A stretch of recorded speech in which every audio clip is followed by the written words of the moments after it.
जय हिंद दोस्तों, अगर आप लोग 24 फरवरी को 6 नंबर पक्का करना चाहते हो ना, ठीक है ना, तो ये वीडियो छोड़ के आप कहीं मत जाइएगा क्योंकि आज की इस वीडियो में हम लोग क्लास 10th हिंदी में काफ़ी इंपॉर्टेंट टॉपिक को कवर करने वाले हैं जिसका नाम है काव्य सौंदर्य के तत्व। ये आपकी बोर्ड परीक्षा में पूरे 6 नंबर का पूछा जाता है। तो अगर आप लोग 6 नंबर पक्का करना चाहते हो ना, तो वीडियो में लास्ट तक बने रहना। काफ़ी आसान शब्दों में हम रस को पढ़ने वाले हैं जो कि बोर्ड परीक्षा में 2 नंबर का पूछा जाता है।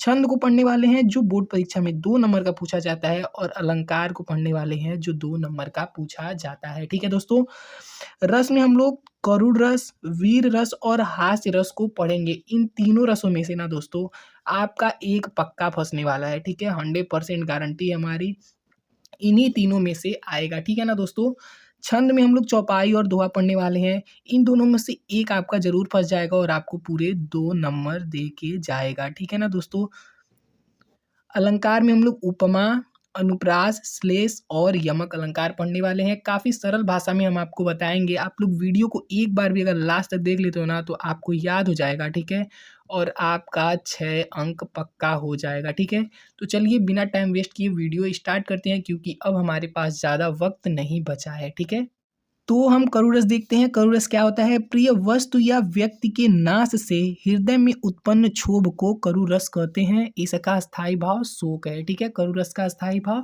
शोक है। ठीक है, आपको अच्छे से समझा देते हैं। ठीक है, मतलब मान लीजिए आपका कोई वस्तु है या व्यक्ति है, मतलब कोई भी प्रिय वस्तु या व्यक्ति है उसका नाश हो जाता है। ठीक है, तो हृदय में जो क्षोभ उत्पन्न होता है ना, वही करुण रस होता है। ठीक है, करुण रस का स्थायी भाव शोक है। जैसे हम बता रहे हैं आपको बिल्कुल ऐसे ही लिख के आना है। ठीक है, इसका उदाहरण देखते हैं। उदाहरण है, मणि खोई भुजंग सी जननी, फन सा पटक रही थी शीस, अंधी आज बनाकर मुझको किया न्याय तुमने जगदीश। ठीक है, किया न्याय तुमने जगदीश, तो ये करुण रस का उदाहरण है। ठीक है, एक और उदाहरण देखते हैं, अन्य उदाहरण एक और देखते हैं। ठीक है, ऐ मेरे दोस्त लौट के आजा, तेरे बिन जिंदगी अधूरी है। ठीक है, ये भी करुण रस का उदाहरण है और ये काफ़ी सरल उदाहरण है। आप लोग इसको भी लिख सकते हो, आपका 1 नंबर भी नहीं कटेगा। ठीक है, अब आइए हास्य रस देखते हैं। दोस्तों फटाफट वीडियो कवर करते हैं। ठीक है, क्योंकि वीडियो ज़्यादा लंबा हो जाएगा और अब वक्त भी बहुत कम बचा है, तो फटाफट रिवीजन कर लेते हैं। ठीक है,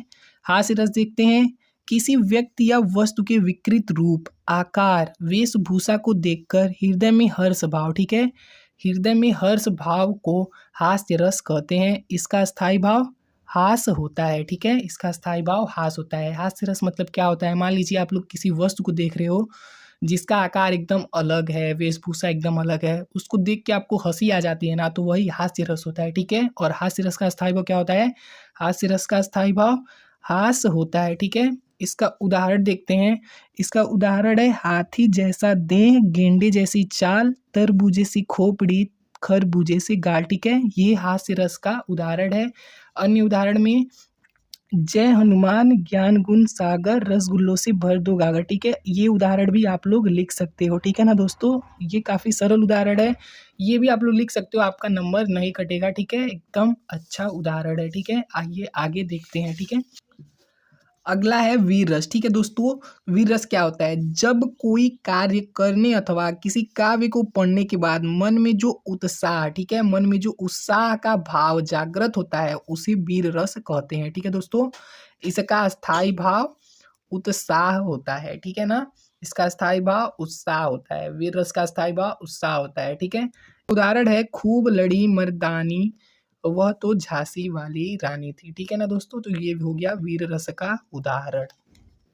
तो दोस्तों अब हम अलंकार देखते हैं जो 2 नंबर का पूछा जाएगा। ठीक है, तो अनुप्रास अलंकार देखते हैं। दोस्तों फटाफट वीडियो में आगे बढ़ते हैं, आपको समझाते जाते हैं, फटाफट देखते हैं। ठीक है, क्योंकि हमारे पास टाइम बहुत कम बचा है। ठीक है, अनुप्रास अलंकार देखते हैं। तो जहाँ एक ही वर्ड, ठीक है, जहाँ एक ही वर्ड की आवृत्ति बार बार होती है वहाँ अनुप्रास अलंकार होता है। ठीक है, जहाँ एक ही वर्ड की आवृत्ति बार बार होती है वहाँ क्या होता है? अनुप्रास अलंकार होता है। उदाहरण, तरनी, तनुजा, तट, तमाल, तरुअर, बहु छाए। ठीक है, यहाँ पे जो त शब्द है ना, त वर्ड की आवृत्ति देखिए बार बार हुई है। ठीक है, तो यहाँ पे अनुप्रास अलंकार है। ठीक है, अब देखते हैं श्लेष अलंकार क्या होता है।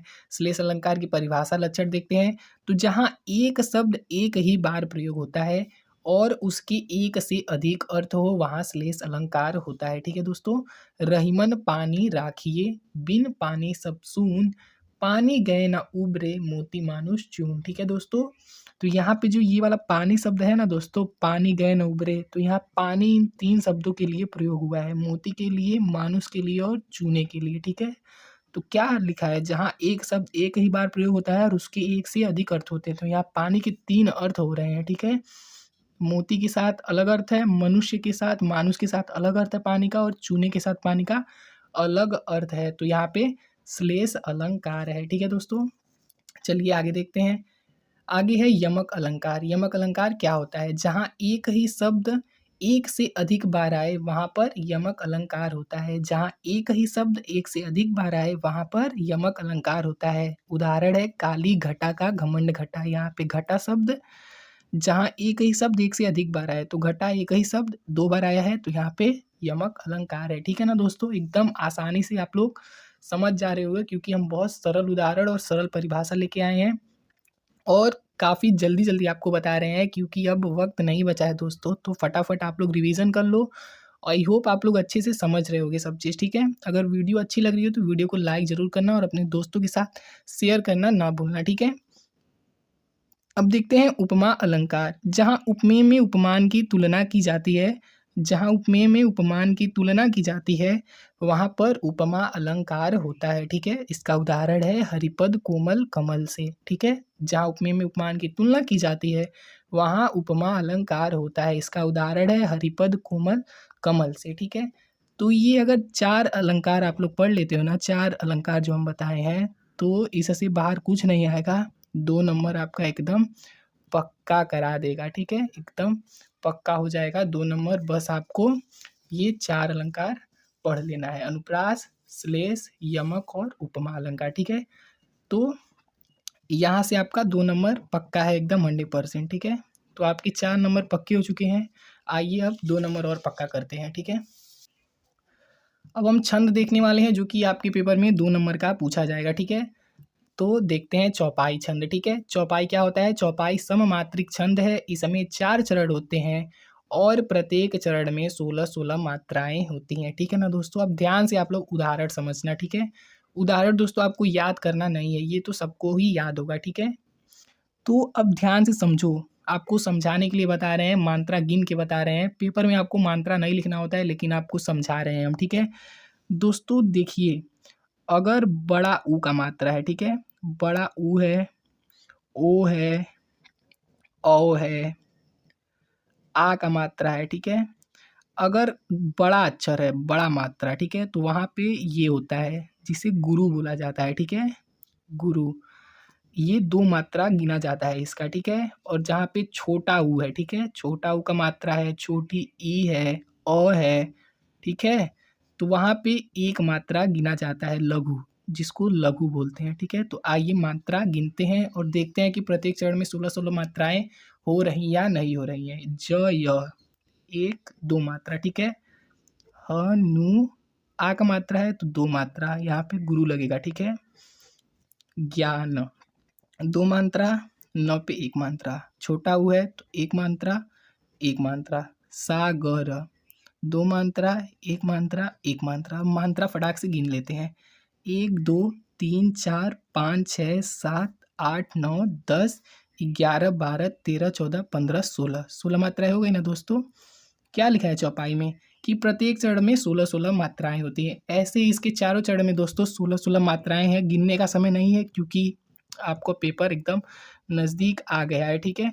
तो इसकी प्रत्येक चरण में 16-16 मात्राएं हैं। तो ये जो छंद है ये चौपाई है। ठीक है। उदाहरण आपको याद ही होगा। ठीक है। अगर उदाहरण याद है तो जय बजरंगबली कमेंट में जरूर लिखिएगा। ठीक है। जय बजरंगबली। ओके दोस्तों, जय बजरंगबली आप लोग कमेंट में लिखिएगा। ठीक है। जिसको जिसको ये याद है, यही चौपाई का उदाहरण है दोस्तों। ठीक है।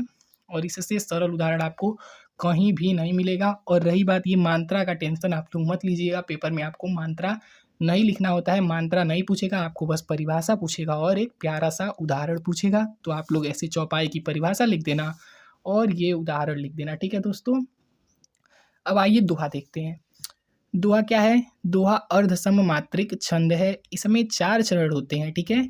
इसके पहले तथा तीसरे चरण में 13-13 मात्राएँ और दूसरे तथा चौथे चरण में 11-11 मात्राएँ होती हैं, ठीक है ना दोस्तों।